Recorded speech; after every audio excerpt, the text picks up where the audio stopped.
Assalamualaikum warahmatullahi wabarakatuh. Perkenalkan, nama saya Rizal Fauzi, NIM 20410501097. Di sini saya akan menanggapi video Bapak Wadud tentang pendapatan nasional. Yang pertama, definisi pendapatan nasional. Pendapatan nasional adalah nilai total output akhir suatu negara dari semua barang dan jasa yang diproduksi dalam suatu tahun. 2. Konsep pendapatan nasional.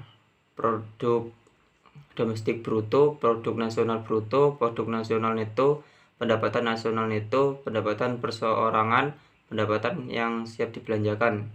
Yang pertama, produk domestik bruto adalah merupakan jumlah produk baik barang maupun jasa yang dihasilkan oleh unit-unit produksi di dalam batas wilayah suatu barang dan domestik selama 1 tahun. B.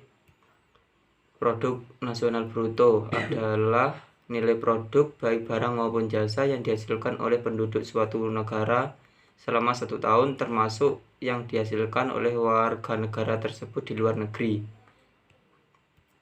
Yang C. Produk nasional neto adalah produk nasional kotor dikurangi penyusutan barang modal. Yang D. Pendapatan nasional neto adalah pendapatan yang dihitung menurut jumlah belas jasa yang diterima oleh masyarakat sebagai pemilik faktor produksi. Yang E. Pendapatan perseorangan. Pendapatan perseorangan merupakan jumlah pendapatan yang diterima oleh setiap orang dalam masyarakat, termasuk pendapatan yang diperoleh tanpa melakukan kegiatan apapun. Yang F. Pendapatan yang siap dibelanjakan, memiliki nama lain disposable income. Pendapatan ini adalah pendapatan yang siap untuk dimanfaatkan guna membeli barang dan jasa dikonsumsi, dan selebihnya menjadi tabungan yang disalurkan menjadi investasi. 3. Manfaat perhitungan pendapatan nasional. Yang pertama, mengetahui tingkat kemakmuran suatu negara. 2. Mengevaluasi kinerja perekonomian dalam skala tertentu. 3. Mengukur perubahan perekonomian suatu negara secara berkala. 4. Memudahkan dalam membandingkan kinerja ekonomi dari setiap sektor. 5. Sebagai indikator kualitas hidup masyarakat di suatu negara. 6. Sebagai indikator perbandingan kinerja antar negara. 7. Sebagai indikator perbandingan kualitas standar hidup antar negara. 8. Sebagai indikator dan perbandingan tingkat pertumbuhan ekonomi dari waktu ke waktu. 9. Sebagai indikator dan perbandingan pertumbuhan ekonomi dan kekayaan dari suatu negara.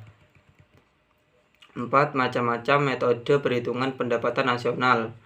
Yang pertama, metode pendekatan nilai produksi. Yang kedua, metode pendekatan pendapatan. Yang ketiga, metode pendekatan pengeluaran. Metode pendapatan nilai produksi adalah menjumlahkan barang atau jasa yang diproduksi oleh suatu usaha, baik itu BUMN maupun UMKM, pada suatu negara dalam waktu setahun. Yang kedua, metode pendekatan pendapatan. Metode ini adalah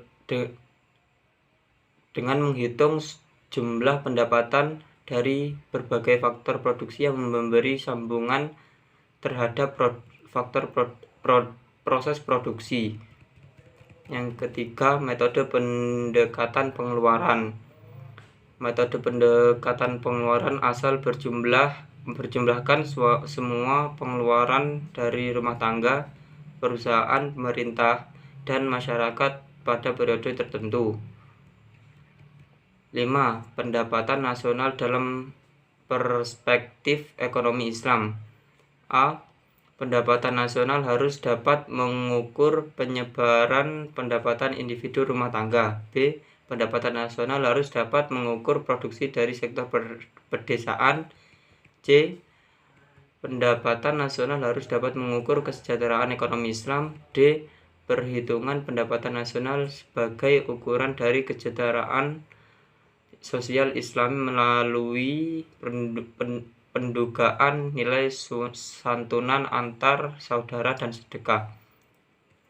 6. Sumber-sumber pendapatan nasional dalam ekonomi Islam.